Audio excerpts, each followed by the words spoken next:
Recently, this famous singer was under fire for what he said while receiving this award. I'm very honored to be able to receive this amazing award from the depths of my soul. From the depths of my soul. Now many people were claiming that he slipped and almost thanked the evil one, but still only God knows the truth of what really happened here. The truth of the matter is that if any of the famous folks ever thanked the evil one, as some already have. Thank you to Satan for giving me inspiration on how to play this role. I would not be surprised at all. I mean, why would you when the enemy himself is walking behind the scenes to lead untold millions away from God through these entertainment avenues? And as if to add the cherry on top, he's even getting others with influence to sing praises to him.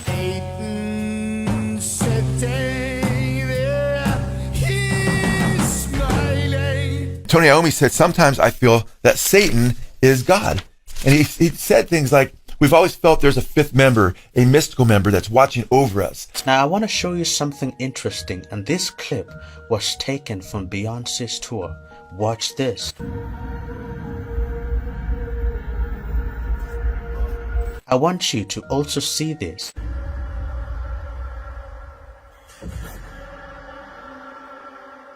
Oh, wait a minute, who is this famous female artist wearing an upside-down cross on her shirt with the words mind control? Well, it's none other than Rihanna. Her husband as well once gave a shout out in his video titled Long Live ASAP to this other band called the 666 Mafia. Yes, that's a real name of a real music band. Here is what the 666 Mafia once showed in one of their videos.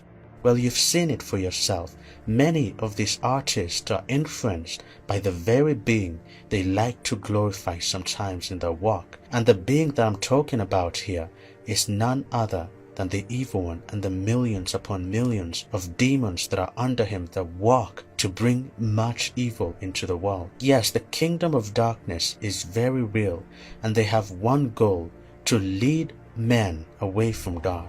That kingdom, as Jesus himself said, is not divided, and I quote, and this is Jesus speaking, Matthew chapter 12 verse 26, and if Satan cast out Satan, he is divided against himself. How shall then his kingdom stand? What Jesus was implying here is that only God can cast out the enemy. Satan cannot cast out himself, because if he does that, then he's walking against himself. See, one goal that the kingdom of darkness has, and they are completely sold out to this goal. This goal is to lead the souls of men into sin, because sin is what separates man from God. When you saw the following quote in Beyonce's concert just minutes ago, and this quote was, whoever controls the media controls the mind, the whoever here being talked about ultimately is the evil one. There is this account of these two individuals who were influenced by two popular artists in a very disturbing way.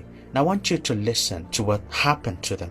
Okay. When I got to college, I started listening to NBA Youngboy, because every time I go to a party, I'm hearing "Drown on with that Glock." Yeah. You know, man, no sound. Literally, what I did, I went home. I was like, next time I go to a party, I want to be able to be a part of the crowd. I want to be able to get hyped with everybody else. So I went home and memorized the song. The music I started to listen to started to change the way I lived my life. Started to change the way I dressed. Started to change the way I act. Started to change the people I was associating with. I would listen to Youngboy, and without me realizing it, 2 months goes by. I'm wearing the skinny jeans, Air Force Ones, and the white tee with the chain, you know what I'm saying, and the backwards hat and everything like that. And this is no diss to anybody. I'm just saying, like, this is what was going on in my life. As I was listening to the music, it started to change the way I acted and behaved, and started to live my life and how I walked and everything like that. That's why people got to be careful with the things that they're constantly letting in their mind. You could not pay to find someone who was more obsessed with Taylor Swift than I was. Just to share a really quick rundown on my experience with Taylor Swift and kind of my testimony coming out of that. I've been a Taylor Swift fan since I was in high school.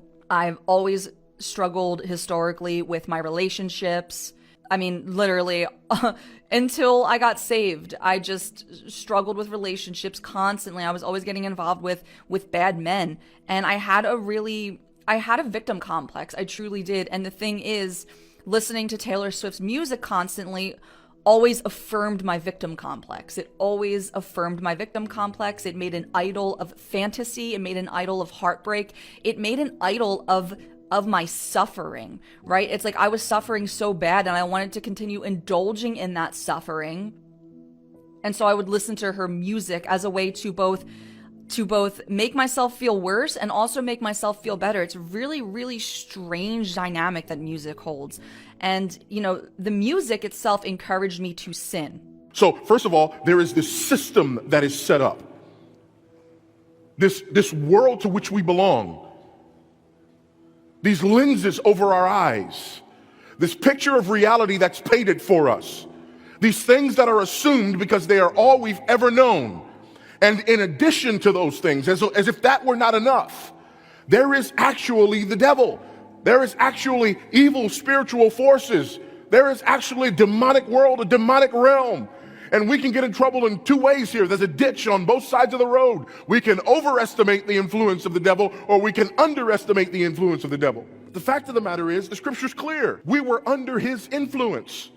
So we have this world, this system that is teaching us what to believe and what to think, what is right and what is wrong, what is true and what is false. And then we have